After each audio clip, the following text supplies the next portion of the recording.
I am the contrarian, and this is my world. Hi, I'm Prashantha Roy. I'm a technology analyst, and I'm going to be talking here today about how drones are not just the future of package delivery, but of aviation safety and a whole lot of other cutting-edge technologies that we haven't even seen yet.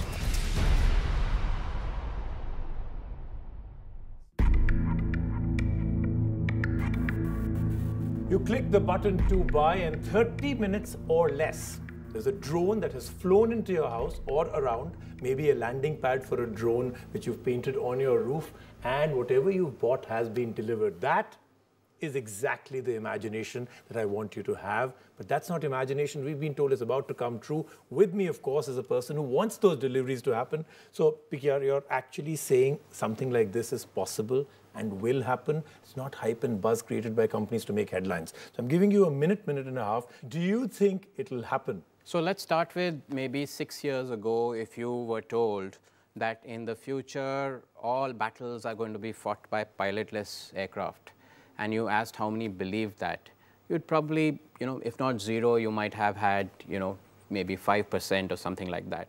Today, all the kills which are happening in battle aerially, there is no manual combat. Going forward, we are basically saying that that same technology in a consumerized package with a lot of safety stuff is going to actually work.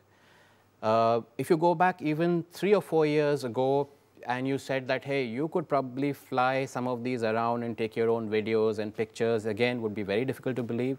In 2011, somebody did it, and he flew around the Statue of Liberty, he flew around the University of Virginia, he got sued. Actually, the FAA slapped on a $10,000 fine on him, and very recently, the FAA lost that particular case because the court concerned, the NTSB, said that, hey, you guys don't have anything to control over commercial use of drones. And this is the future, so back off. The Amazon drone, first of all, if it is used by the military, very difficult to get that opened out, because once the military loses control, the number of drones that will be droning around and buzzing around will make sure that they don't get enough space to their own exclusive stuff. Can you imagine?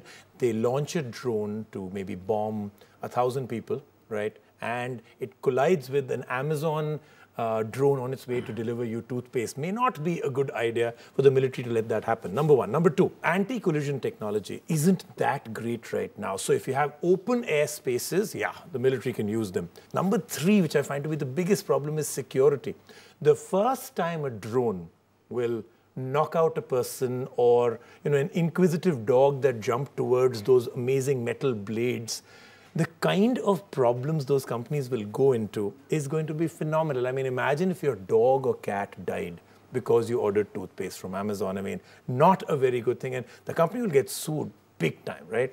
And I think the biggest one is to do with inaccuracy. First of all, I think the military is pretty clear that the areas of the world where it's going to be bombing people with drones and killing people with drones with laser-guided devices. Why can't Afghanistan get toothpaste delivery? I mean, they get bombed as well as that. That's a problem. The US Department of Defense will tell Amazon, sorry, no drone deliveries to in areas Afghanistan. we want to bomb. Yes. Afghanistan, stay away. Iraq, stay away.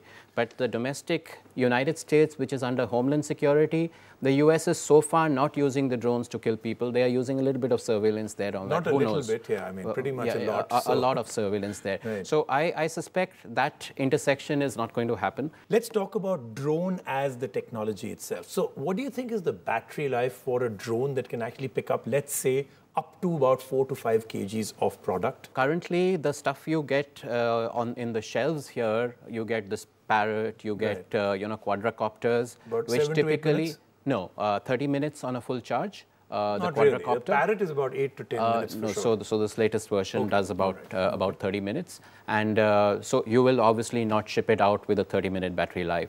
So what you would do is now take a look at the military drones. Okay, the military drones are doing 18 hours, 36 hours, and they're either using hybrid or they're using pure gasoline internal combustion engines. Right. The stuff that they're testing are looking at a clear delivery overhead, a margin or a buffer of 100%, which means that if you have a delivery cycle which is 1 hour, you should have a 2-hour battery life. What about accuracy for these drones to be able to find your house exactly? You think it's there? Look at it this way. You look at intercontinental ballistic missiles. For the last, since the Gulf War, they've been accurate to the level of windows in houses. Now, that was more than 10 years ago. No, I know the technology to kill people is there. No, right. Is there to deliver to people? In the delivery, yeah, so they were delivering, missiles. Right? They were delivering missiles more than 12 years ago with window level accuracy, where the missile drops down, but here they're not shooting, for a window, they're not shooting your looks for a window. Okay. Black now to lock that in a closed loop where it references a map and the map tells you that yes, you're on the ballpark, that technology is very much there. Because right now, your GPS accuracy of even 2 to 4 meters in terms of consumer GPS is pretty good. With these drones, they would probably step up the accuracy to beyond that level. Okay. Hasn't this become a bit of a kind of a ploy where you make big news, get the biggest headlines all across the world? What's the value of the word Amazon or anything like that making headlines across the world? Every website and every newspaper, every magazine, every television station spoke about this. The value of that must be in billions of dollars. Isn't this a good way to get fantastic PR? It's an excellent way to get fantastic PR. And the question is, the sustenance of that PR on a long-term basis depends on how serious you're seen to be, like with Google X. Okay, now with Google X, the so-called moonshots part of Google, the whole idea is that everything which they do, whether it's driverless cars or anything else, is very well, or balloons which will fly all over the sky and give you internet, or you live forever. They're definitely very high value in terms of PR. But the point is they are getting there and they're doing it, and the driverless cars have been on the road and generating a lot of technology as spin-offs, which are going to be used in other cars. And I think that's going to happen here. Now, Amazon has done a few things. Jeff Bezos has done a few things, such as an atomic clock in a mountain and things like that, which may or may not have had much commercial spin-off. But if this really, he's serious about it, and the fact that he's gone into 6th or now 7th generation of this suggests that he is, I suspect this is going to change the future of flight safety, or because of the sheer number of things which are coming out simply in terms of collision avoidance devices on these craft. Aren't we leading to a world where great new things that should be jaw-dropping will be dismissed by all of us because we've been shown a future which may or may not be true? That is likely to happen. It is. Isn't it already happening? It may be, but it doesn't matter because in parallel, the tech is still developing. And it's been implemented. Now, for example, I don't know how many of you here know that a lot of the commercial airliners we fly today, they've had autopilot for more than 25 years, but they have auto land now. Every one of them has auto land. Now, a friend who was flying a plane recently, he's a pilot, he sent me this video recently of a fire in Vasant Kunj, which he was shooting on his phone when he was landing. And so I asked, so how are you doing this? He said, which part of auto land is confusing to you? They actually use auto land and they fly on auto land. The plane lands itself. Technology that is incredible, technology that makes me feel like I want it now, can frustrate people, and it's also become an easy way for companies to make headlines. How is this good, especially for a world where getting jaded by technology is now what we all go through? It is, except that a few of them go through those filters and manage to make it happen. So if you've got a phone company which says, hey, we've got this totally new thing where you scroll with your eyes and you look away and the video stops and all that, and this is the future, and it then doesn't take off, then people say, hey, it's cool. The next time the guy says, hey, we've got another earth-shaking technology, they're probably not going to believe it. So it really depends on how many of the companies are able to come through unscathed and come through those filters and show that they've been able to do these moonshot stuff. And there are very few of those. So I'm going to do with you something called quick fire.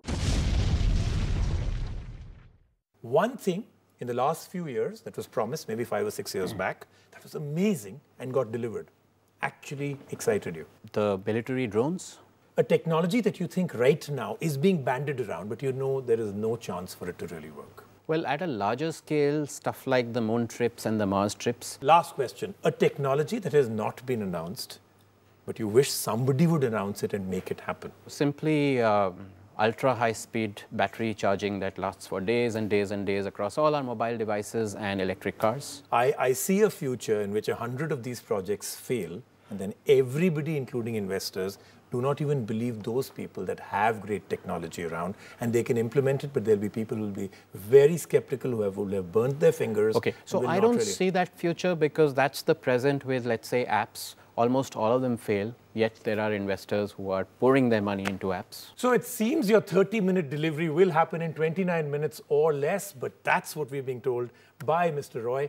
Will it really happen? Well, just to make sure that you're excited enough about it, think about it this way. Look outside your window right now and you see a clear sky. Think about 150 or 200 drones all buzzing around, 2 or 3 of them colliding, your dog's nose being bitten off by the blade of the drone. That may be the other future that you may well be excited and afraid of. We'll see you next week on another show of The Contrarian. Thank you very much. Thanks a lot. Thank you.